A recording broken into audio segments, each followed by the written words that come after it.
के अनुसार, संबंध के अनुसार जब सेवा की जाती है तो बहुत जल्दी वो सेवा सिद्ध हो जाती है, आराध्य देव बात करने लगते हैं।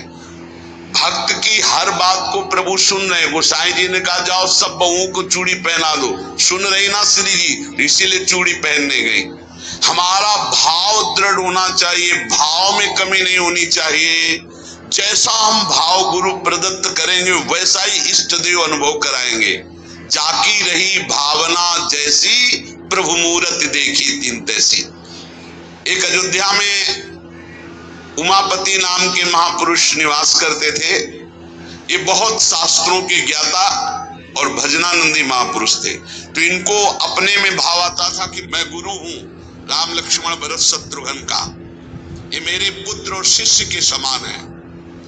तो ये जब मंदिर में जाते कनक भवन में, तो कनक बिहारी राम जी को ये माला खरीदते, पहन के जाते और अपना पहना हुआ माला देते कि राम जी को और लक्ष्मण जी को पहना दो, और सीता जी के लिए कहते कि आधा दरवाजा मोड़ दो, पर्दा कर दो, बहू है हमारी। ये रोज ऐसा करते। पुजारी वैसा ही कहते, जैसा ही कहते, क्योंकि महापुरुष थे उमापति जी। पर वैष्णव जन संत जनों को अच्छा नहीं लगा कि भगवान को अपनी पहनी माला पहनाते हैं। सब वैष्णव जन खिलाफ हो गए और कहा ऐसा नहीं हो सकता, भगवान केवल तुम्हारे नहीं कि तुम आकर अपनी प्रसादी माला भगवान को पहनाते हो। तो उन्होंने कहा यदि आप लोग ऐसा कहते हो तो हमारी बात सुन लीजिए। गुरु के सामने शिष्य कभी अमनिया माला पहन ही नहीं सकता, भाई हमारे शिष्य हैं। बोले हम तुम्हारी इन बातों को नहीं मानते भावुकता की, लेकिन कल से आप ठाकुर जी को अपनी प्रसादी माला नहीं पहनाएंगे। वो अमनिया माला लेके आए 10 और कहा लो पहनाओ। तो जो राम जी के गले में डालते टूट के गिर जाती, लक्ष्मण जी के गले में डालते टूट के गिर जाती। 10 माला पहना दी, वो सब टूट के गिर गई। सब संत और वैष्णव खड़े देखे, बोले देखा ये भला अमनिया पहन सकते हैं जब मैं इनका गुरु हूं। वशिष्ठ भाव से वो रहते। फिर उन्होंने माला मंगवाई और सामने माला पहनी और जे ही दी कि लो पहनाओ, वो माला टूटी रही, वो माला धारण हो गई।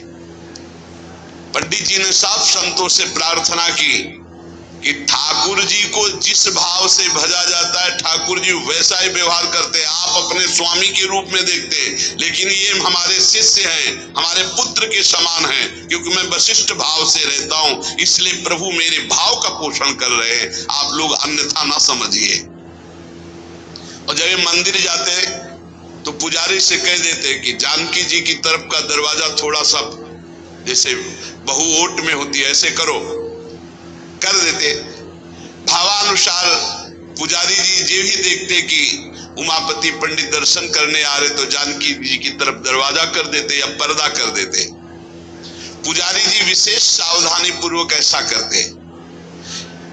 ये भी भक्तों को अच्छा नहीं लगा कि तुम ही अकेले थोड़ी दर्शन करते हो कि जानकी जी का, वो हमारी माता है, हमारे सर्वस्व हैं, आप ऐसा। तो एक दिन पर्दा नहीं किया। तो जे ही उमापति पंडित जी गए तो फटाक से आधा दरवाजा अपने आप बंद हो गया। सब आश्चर्यचकित हो गए, क्योंकि बहु ऐसा कैसे। बस ये बात समझ लो, प्रभु भाव को बहुत पकड़ते हैं, भाव ही सबसे बड़ी वस्तु है। धड़ाक से दरवाजा बंद हो गया। पंडित जी ने पुजारी जी से कहा आप कभी चूक मत करना, जानकी जी हमारी बहू है, हमारे शिष्य की है, इसलिए वो कभी हमारे सामने ऐसे नहीं, पर्दा करके। तो पुजारी ने और संतों ने जान लिया कि महामहिम भाव को प्राप्त महापुरुष है, सबने क्षमा मांगी। गोसाई जी स्वयं